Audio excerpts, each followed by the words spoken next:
오늘은 세상의 보화보다 더 큰 재물이라는 제목으로 은혜를 나눠보겠습니다. 오늘 이렇게 인사하겠습니다. 예수님을 믿는 것이 최고의 축복입니다. 이렇게 인사하겠습니다. 시작. 예수님을 믿는 것이 최고의 축복입니다. 또 이렇게 축복할까요? 당신은 최고의 복을 받은 사람입니다. 이렇게 인사하겠습니다. 시작. 당신은 최고의 복을 받은 사람입니다. 아멘. 제가 한 번씩 유튜브에서 우리 이제 정식 명칭은 세터민이죠. 탈북자들 이야기인데 이 탈북자 이야기, 세터민 이야기를 들어보는데 북한에서 살아본 경험 때문에 만약 다시 북한으로 돌아간다면 이 사람이 이런 얘기를 하는 거예요. 자기가 북한에서 너무 어렵고 힘들었게 살았기 때문에 만약 다시가 북한으로 북송된다면 딱 한마디로 뭐라고 하냐면 나는 죽어버리겠다고 이렇게 얘기를 하는 것을 들었습니다. 그러니까 북한에서 가난과 고통스러운 삶을 살다가 한국 생활의 풍요를 누리게 되니까 다시 돌아간다는 것이 정말 상상이 되지 않는 것입니다. 19세기 중엽에 아편전쟁이 일어나고 나서 서구의 연합군이 베이징을 점령하고 나서 통치를 하게 되었을 때 제일 먼저 요구한 것이 무엇이었냐면 이 서구의 군대가 전쟁을 승리했는데 그 북경에 들어가지 않고 그 외곽에다 진을 치고 제일 먼저 이 북경의 사람들을 관리들을 불러다가 무엇을 요구했냐면 너희들은 공중 화장실을 지어라. 그러니까 그 당시 화장실도 없고 길거리에다가 다 대소변을 해결하는 너무 더러운 것이니까 서구의 연합군이 그 자기가 전쟁에서 승리해서 수도를 빼앗았음에도 불구하고 군대가 그 안에 들어가기 싫어해서 관리를 불러다가 화장실부터 지으라고 이렇게 얘기했다고 합니다. 우리 인도 근대 선교의 아버지라고 불렀던 윌리엄 캐리가 결혼을 3번 했는데요. 다 첫 번째 부인이 얼마 안 가서 선교제도 가서 열악한 환경 때문에 죽고 두 번째 부인도 죽고 그래서 3번째 부인과 결혼을 했고 그의 자녀도 여러 명이 그 선교지에서 열악한 환경을 이기지 못해서 죽음을 당했습니다. 죽음을 당한 건 아니죠. 죽었는데요. 그야말로 사람이 이 좋은 환경에 살다가 열악한 환경으로 떨어지는 것은 정말 견디기가 힘든 것입니다. 저도 선교지에 가봐서 그 꼬작 일주일간 있는데 정말 이렇게 제일 힘든 게 뭐냐면 딴 것보다 먹는 거. 정말 음식이 입에 맞지 않은 건 정말 너무 고통스러운 거예요. 그래 밤에 우리 청년들이 함께 간 청년들이 컵라면 끓여 먹고 가끔 햇반 먹을 때 저도 같이 나누어 먹었는데 너무 맛있었습니다. 근데 일주일간 있는 것이 그렇게 힘든 것이었는데 그래서 여러분 우리가 좋은 환경에 살다가 열악한 환경으로 떨어진다는 것은 정말 가혹하고 어쩌면 가혹하고 정말 견디기가 힘든 사실 나쁜 환경에 살다가 좋은 환경 가는 건 누구나 이렇게 적응이 필요 없겠지만 열악한 환경으로 떨어지는 것은 정말 가혹한 일입니다. 근데 오늘 성경에서 뭐라고 얘기하냐면 모세가 바로의 공주의 아들이라 칭함을 거절하고 하나님의 백성과 함께 고난을 받으며 애굽의 모든 보화보다 그리스도를 받는 유혹을 더한 제물로 여긴다고 얘기하는데 오늘 모세가 바로의 공주의 아들이라 칭함을 거절하고 하나님의 백성과 함께 고난을 받았다고 얘기하잖아요. 여러분 애굽이 오늘날 미국과 같은 그런 풍요한 땅이고 정말 당시 중동의 최강대국인데 세계 4대 문명에 속한 것이 황하, 인더스, 메소포타미아 문명 그 다음에가 이집트 문명인데 그게 바로 나일강의 풍요 때문에 이루어진 문명입니다. 여러분 우리가 창세기 요셉편에 보면 어떤 장면이 나오나요? 7년의 대풍년 뒤에 7년의 대훈련이 오는데 애굽에 있는 사람들뿐만 아니라 애굽 지방 그 인근 지방에 있는 모든 그 인접한 나라들이 애굽에서 7년의 풍년 때 저축해 둔 그 식량을 먹고 7년의 대흉년을 견디며 살아갑니다. 그만큼 애굽은 풍요한 땅이었습니다. 그런 애굽에서 모세가 바로의 공주의 아들로 태어난 건 아니지만 그 공주의 아들로 자라게 되었는데 최고의 학문을 배우고 말과 행사가 능해서 아주 전도양당한 왕자로서 정말 그런 가만히만 있어도 정말 떵떵거리고 부귀영화를 누릴 수가 있었고 아마 잘만 하면 애굽의 바로 왕으로 등극할 수도 있는 그런 이치였을 것입니다. 근데 모세는 장성하니까 그 바로의 공주의 아들이라 칭함을 거절하고 히브리 백성과 함께 고난을 받기를 선택합니다. 아마 여러 가지 얘기도 있어요. 모세가 어렸을 때 그의 어머니가 모세의 어머니가 젖을 먹이면서 그 아이가 조금 자랄 때까지 유모로서 자랄 때 신앙교육을 했다는 얘기도 있는데 어쨌든 간에 이 모세가 애굽 장성하게 되었을 때 제가 하나님의 백성이고 언약의 백성이라는 자각이 있은 다음에 바로의 공주아들의 그 부귀영화를 포기하고 하나님의 백성으로 이렇게 결단을 내리게 되는데요. 근데 이것만 해도 대단한 결단인데 중요한 건 대단한 결단과는 달리 그의 인생의 결과는 너무나 초라했다는 것입니다. 그가 분연히 일어나서 애국 관리를 쳐죽였기 때문에 그는 광야로 도망가서 40년 동안 양을 치면서 연단을 받아야 됐고, 나이 80에 출애굽의 지도자로 부름을 받아서 정말 홍해가 갈라지는 큰 능력을 체험하기도 했지만, 사실 그의 인생의 40년의 대부분은 뭐냐면 그 광야에서 정말 원망과 죄의 근성에 찌든 그 노예 근성에 찌든 히브리 백성을 끌고 인도하느라고 정말 죽을 고생을 하였습니다. 이 모세가 이 약속의 땅 가나안 땅에 들어가지 못한 이유가 무엇이냐면, 가데스 바네아라는 곳에서 이 물이 없으니까 이스라엘 백성이 또 모세를 데려다 모세 앞에서 또 이렇게 원망을 하는 거예요. 우리 물이 없어 죽겠다. 물을 얼른 내라라. 근데 여러분, 모세가 무슨 뭐 전지전능한 하나님입니까? 그러니까 모세가 너무 백성들이 그렇게 당연한 듯이 자기에게 요구하니까 너무 화가 나서 하나님 앞에 나가서 기도하니까 하나님께서 이 바위를 명하여 물을 내게 하라고 얘기했는데, 근데 모세가 거기까지는 좋았어요. 그래서 바위 앞에 나가서 이 백성들 앞에서 이제 물을 나오게 하는데 너무 화가 나니까 막 성질을 부리면서 모세가 뭐죠? 이 지팡이를 갖다가 막 바위를 막 때리면서 물을 나게. 그래서 물이 나와서 이스라엘 백성들이 다 마시긴 했습니다. 근데 하나님께서 뭐라고 했냐면, 네가 이 일로 나의 영광을 가리웠기 때문에 너는 약속의 땅에 들어가지 못할 것이다.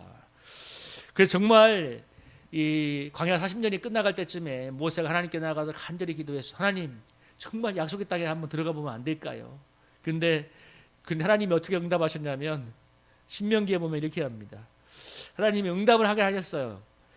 느보산에 올라가서 약속의 땅을 보여주긴 했어요. 보여주긴 했는데 그러나 너는 들어가지는 못할 것이다 하고 바로 하나님께서 데려가시는 바람에 모세는 120세에 죽었는데, 약속의 땅을 목전에 두고 그 땅을 바라만 본 뒤에 이 세상을 떠나게 되었습니다.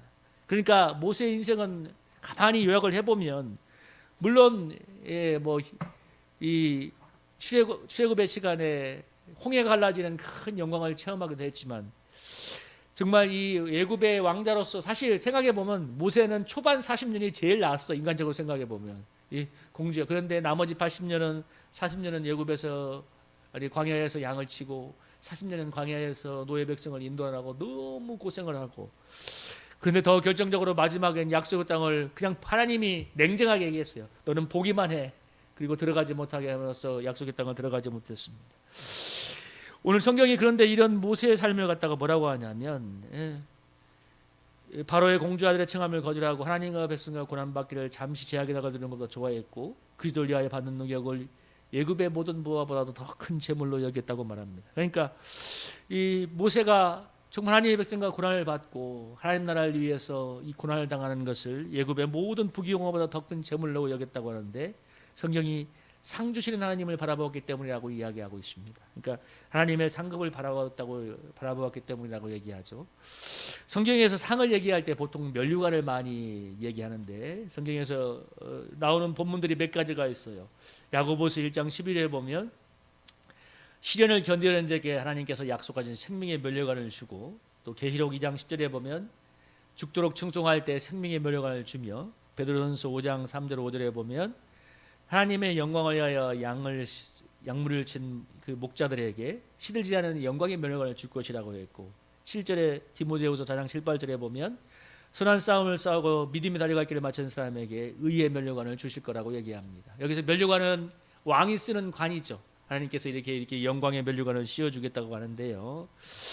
하나님께서 우리에게 주실 장차 영원한 천국의 영원한 영광을 얘기하고 있죠. 그래서 이 영원한 영광을 바라보았기 때문에 모세가 이 어려운 고난의 길을, 믿음의 길을 선택했다고 얘기하는데요. 사도 바울이 현재 받은 고난은 장차 올 영광과 자기 비교할 수 없었기 때문에 그가 정말 주님 나라를 위해서 수많은 고난을 견디는 삶을 기쁨으로 감당을 했는데, 사도 바울이 마지막에 순교를 했을 때 있었던 감옥이 노마의 감옥인데, 그 감옥이 노마의 언덕에 있었답니다. 근데 그 감옥에 이 동굴을 판 감옥인데, 그 조그마한 창문이 나와 있었는데 거기를 보려면 어디가 바라보이냐면 노마 시내가 바로 다 보였대요. 그래도 마지막 호의로 그래도 사도 바울이 죽기 전에 전경이 좋은 그 동굴 감옥에다가 사도 바울을 가둬놨는데 그 아침에 일어나면 눈을 들어서 이렇게 보면 노마 시내가 바라 보이는 것입니다. 여러분, 노마가 어떤 곳이었어요? 당시 세계 최고의 부귀영화를 누리는 곳 아닙니까? 노마 시민들은 일을 하지 않아도 식민지에서 가져온 식물을 먹고 이 곡식을 먹고 살았던 그야말로 최고의 부귀영화를 누리는 곳이었는데, 사도 바울이 그 노마만 바라봤다면 어떻게 이 믿음의 길을 끝까지 완주할 수가 있겠습니까? 보이지 않는 저 영원한 하나님 나라의 영광을 바라보기 때문에 그가 그 길을 연주할 수 있었던 것인데요. 참 이게 우리가 사람인지라 당장 눈앞에 보이는 게 더 크게 눈에 들어오는 것이 사실이죠. 얼마 전 설 연휴 때 전에 우리 수원소복교회에서 함께 부교육자 생활했던 우리 목회자들과 함께 우리 수원소복교회 담임 목사 인사를 가던데, 그때 같이 함께 우리 섬겼던 분이 안영환 목사님입니다. 지금 같이 청소하시는 안영환 목사님이 얘기하다가 그런 간증을 하셔요. 처음에 청소할 때 어느 날 새벽인가 아침인가 자기가 이렇게 걸레하고 이렇게 빗자루하고 들고 이렇게 역삼동에 있는 으리으리한 그 빌딩에 서 있는데 7시인가 돼서 막 정장을 차림한 젊은 이 노폼에 있는 이 직원들이 올려 들어오더래요. 근데 그들의 그 말끔한 옷차림과 사회적인 이치와 자기의 모습을 보니까 너무 자기가 초라하게 느껴지더래요. 정말 너무 마음이 무너졌다고. 근데 우리 안영환 목사님이 정말 제가 실제를 얘기해서 죄송하긴 하지만 연세 때 화공학과를 졸업했거든요. 우리 중에서 가방끈이 제일 좋다고 얘기하는 분인데, 정말 나름 그래서 우리가 안영환 목사님한테 요즘도 얘기할 때 이제 공부를 하라고 박사학위를 밟으시라고 학자의 은사가 있기 때문에 하나님이 그걸로 쓸 거라고 얘기하는데, 그때 그 얘기를 할 때 참 마음에 공감이 되었습니다. 정말 하늘의 영광은 바라본다고 하지만 그도 연세대 학원과를 나온 그래도 나름대로 인테리인데 그 일을 한다고 생각할 때 얼마나 마음이 무너졌을까. 사실 저 개인적으로 일과 목회를 병행하기에 청소만큼 좋은 일은 없는 것 같아요. 제가 많은 직업을 가져오진 몰랐기 때문에 더 좋은 일은 많겠죠. 근데 건물주가 되면 더 좋긴 하겠죠. 월세 받고 뭐 편하게 그냥 마음껏 기도하고 전도할 수 있으니까. 근데 일과 목회를 병행하기에 개인적으로 저는 청소만큼 좋은 건 없는 것 같은데, 그런데 사실 일 자체는 3D 직업 아닙니까? 더러운 것을 치워야 되는. 그래서 마음을 내려놓지 않으면 어려운 거죠. 그런데 중요한 건 뭐냐면 마음을 내려놓기만 해서는 사람이 자존감이 떨어져서 힘이 나지 않아요. 여러분, 그래서 하나님 편대로 더 영원한 영광을 사모하도록 저의 눈을 이렇게 열어주시는데요. 여러분, 오늘 모세가 믿음으로 장성한 뒤에 바로의 공주의 아들이라 칭함을 거절했다고 얘기하는데, 이 말이 장성했다는 말이 중요한 거예요. 사리 판단을 하고 이미 충분한 이제 나이가 되어서 결정할 수 있는 성숙한 나이가 되었을 때 예굽의 부귀영화를 포기했다고 얘기합니다. 하나님 나라를 위해서 영원한 영광을 바라보고. 그러니까 이 장성했다는 표현이 뭐냐면 모세가 그냥 객기를 부리고 아무 생각 없이 한 게 아니라 자기도 뭐예요? 고민하고 하나님께 심사숙고하면서 영적인 결단을 내렸던 것입니다. 중요한 건 그 믿음의 선택을 할 수 있었던 것이 성경은 상 주시는 하나님을 바라보았기 때문이라고 말합니다. 여러분, 신앙생활에 있어서 우리가 참 조심해야 될 게 뭐냐면 많은 목회자들도 그렇고 성도들도 그렇고 자꾸 십자가 고난 많이 얘기하는데, 물론 뭐 맞아요. 현실이 맞는데 더 중요한 건 그 십자가를 치는 이유는 부활의 영광을 맞이하기 위해서 그런 것입니다. 여러분, 이게 중요한. 그래서 우리가 고난도 주고하고 뭐 십자가 죽음도 중요하지만 제일 더 중요한 건 뭐냐면 그게 바로 뭐죠? 부활의 영광을 맞이하기 위해서, 부활의 영광을 위해서 그 길로, 그 과정으로 나아가는 것입니다. 그러니까 그게 과정이지 결과는 아니에요. 여러분, 저나 여러분이나 십자가의 고난 수치가 그게 결과라고 생각한다면 누가 십자가를 지겠습니까?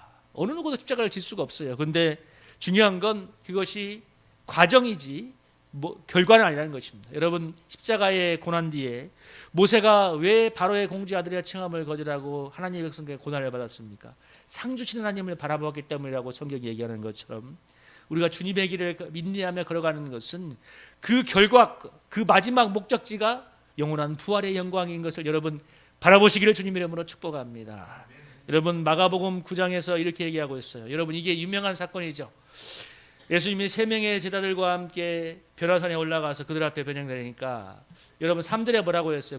마가복음 9장 3절에 그곳이 광채가 나고 세상에서 빨래하는 자가 그렇게 했을 만큼 매우 희어졌더라. 그러니까 베드로가 너무 좋아서 이곳에 움막을 짓고 살자고 얘기합니다.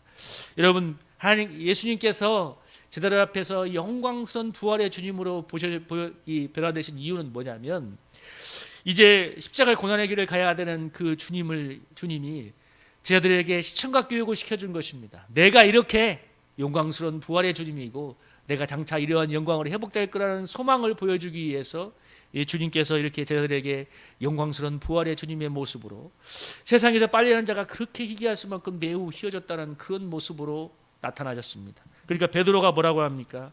너무 좋아서 여기에 움막을 짓고 살자고 얘기합니다.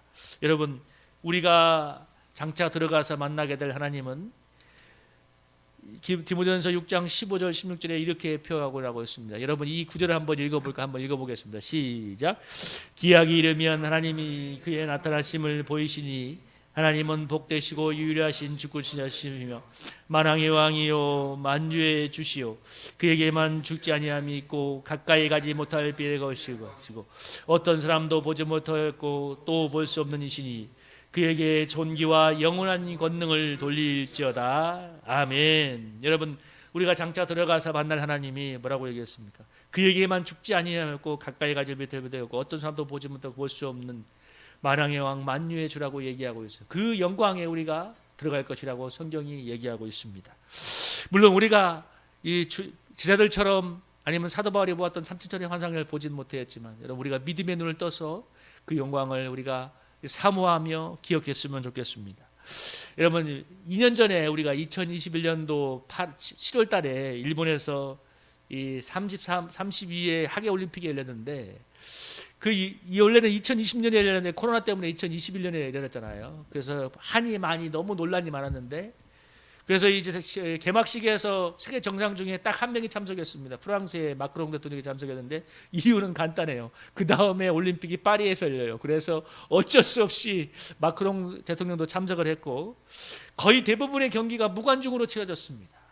그럼에도 불구하고 하지 않을 수 없는 수많은 이유 때문에 하게 됐는데, 그 중에 가장 큰 이유 중에 하나가 뭐냐면 이 올림픽 하나를 바라보고 인생을 걸어온 그 선수들이기 때문에 이 나라에서 그 아무리 이 무관중에 막 코로나가 있는 올림픽이라도 보내지가 않을 수 없는 거예요. 여러분, 태릉 선수촌의 그 국가대표들이 그거 하나 바라보고 인생을 걸어놓고 연습을 했는데 안 돼. 그러면 8년이잖아요. 여러분, 어떻게 기다리겠습니까? 그러니까 이 가장 전 세계에 있는 여러 가지 이유가 있었지만 큰 이유 중에 하나가 뭐냐면 그 선수들을 올림픽에 보낼 수밖에 없는 것입니다. 여러분, 올림픽에 나가서 우리 선수들이 여러분 금메달을 따고 막 애국가가 울려 퍼지고 막 금메달하고 막 올라가면 보는 우리도 가슴이 뭉클해지지 않습니까? 갑자기 막 애국자가 된 것 같고.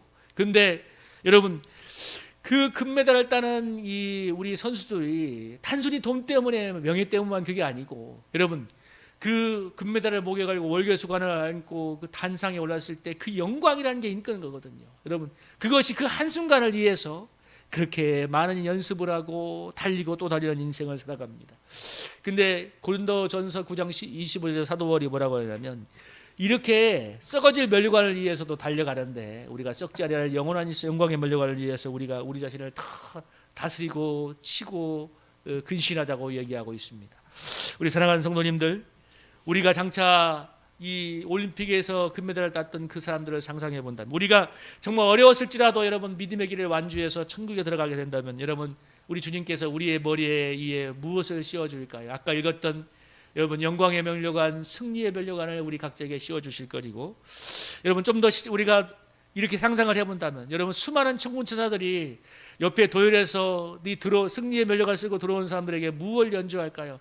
승리의 빵빠를 연주해 주는 가운데 우리 모두가 주님의 이 성대한 환영을 받으면서 여러분 영원한 천국의 영광 속으로 들어가게 될 줄로 믿습니다. 여러분, 이 시간에 우리 믿음의 이 승리를 우리가 눈앞에 상상해보고 믿으면서 여러분 우리가 걸어가는 이 믿음의 길을 여러분 힘차게 달려갈 수 있기를 주님의 이름으로 축복합니다.